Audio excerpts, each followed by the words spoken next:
नमस्कार। कभी सोचा है कि मौत के बाद आखिर होता क्या है? ये एक ऐसा सवाल है जो हम सब के मन में कभी न कभी जरूर आता है।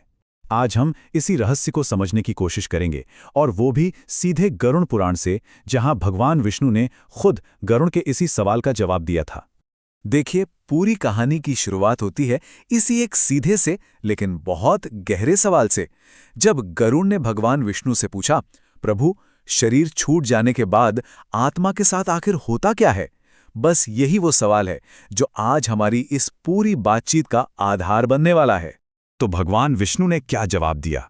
उन्होंने जो बताया वो मौत के बारे में हमारी सोच को पूरी तरह से बदल सकता है। चलिए देखते हैं कि क्या है वो रहस्य। और यही है वो सबसे बड़ी बात। विष्णु जी समझाते हैं कि जिसे हम और आप दी एंड यानी अंत समझते हैं, वो असल में अंत है ही नहीं। वो तो एक नई सफर की, एक नई यात्रा की बस शुरुआत है। समझिए कि ये सिर्फ एक दरवाजा है, एक पड़ाव है, मंजिल नहीं।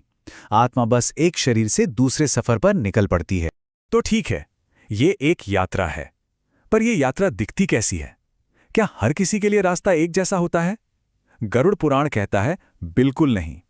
हर आत्मा का अनुभव अलग होता है, और ये तय होता है उसके कर्मों से, यानी उसने अपनी जिंदगी में क्या किया है। और यहीं से बात और भी दिलचस्प हो जाती है। हमारे कर्म ही हमारे आगे का रास्ता तय करते हैं। जिन आत्माओं ने अच्छे काम किए हैं, पुण्य कमाया है, उनके लिए एक शांत और रोशनी से भरा रास्ता होता है। लेकिन जिन्होंने पाप किए हैं, उन्हें एक बहुत ही मुश्किल और दर्द भरे रास्ते से गुजरना पड़ता है।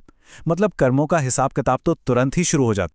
तो इस शुरुआती रास्ते के बाद आत्मा पहुंचती है यमलोक, और वहां उसका सामना होता है ब्रह्मांड के सबसे बड़े अकाउंटेंट से, चित्रगुप्त से। अब देखिए, यमलोक में न्याय की प्रक्रिया कैसे होती है, ये बहुत सटीक है। सबसे पहले आत्मा को यमराज के दरबार में पेश किया जाता है। फिर चित्रगुप्त उस आत्मा की पूरी जिंदगी का हिसाब, मतलब एक एक कर्म का बही खाता सामने रख देते हैं। और इसमें सिर्फ ये नहीं होता कि क्या किया, बल्कि ये भी होता है कि क्यों किया। कोई भी बात, कोई भी इरादा वहां छिप नहीं सकता। और यही इस पूरी प्रक्रिया की सबसे अहम बात है। किसी और गवाह की जरूरत ही नहीं पड़ती। हमारे अपने कर्म ही हमारे सबसे बड़े गवाह बन जाते हैं। हर अच्छा काम और हर बुरा काम खुद ही अपनी कहानी बयान कर देता है। तो फिर सवाल ये उठता है कि इस पूरे न्याय का असली मकसद क्या है? क्या ये सिर्फ सजा देना है या कुछ और?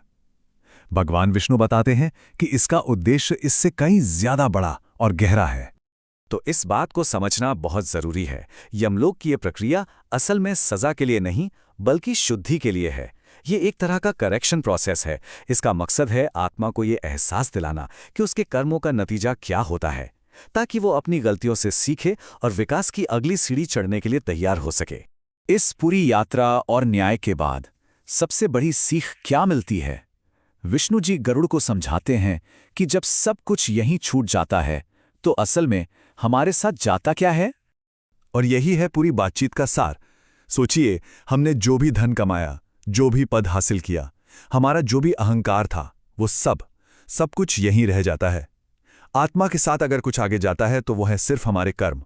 हमने दूसरों के लिए जो करुणा दिखाई, जो सच बोला और जिस धर्म के रास्ते पर चले, असल में वही हमारी असली कमाई है, हमारे सच्चे साथी हैं। तो आखिर में ये एक सवाल हम सब के लिए है। हम सब अपनी अपनी जिंदगी के सफर पर हैं। हर रोज, हर पल हम अपने लिए साथी चुन रहे हैं। कुछ लोग धन और अहंकार को चुन रहे हैं, तो कुछ करुणा और धर्म को। तो ये सोचने वाली बात है कि जब हमारी ये यात्रा पूरी होगी, तो हमारे साथ कौन होगा? इसी गहरे सवाल के साथ आज की बात यहीं खत्म करते हैं। अगर ये जानकारी आपको अच्छी लगी हो तो इसे लाइक करें, दूसरों के साथ शेयर करें, और ऐसे ही और ज्ञानवर्धक विषयों के लिए हमारे साथ जुड़े रहें और सब्सक्राइब करें। धन्यवाद।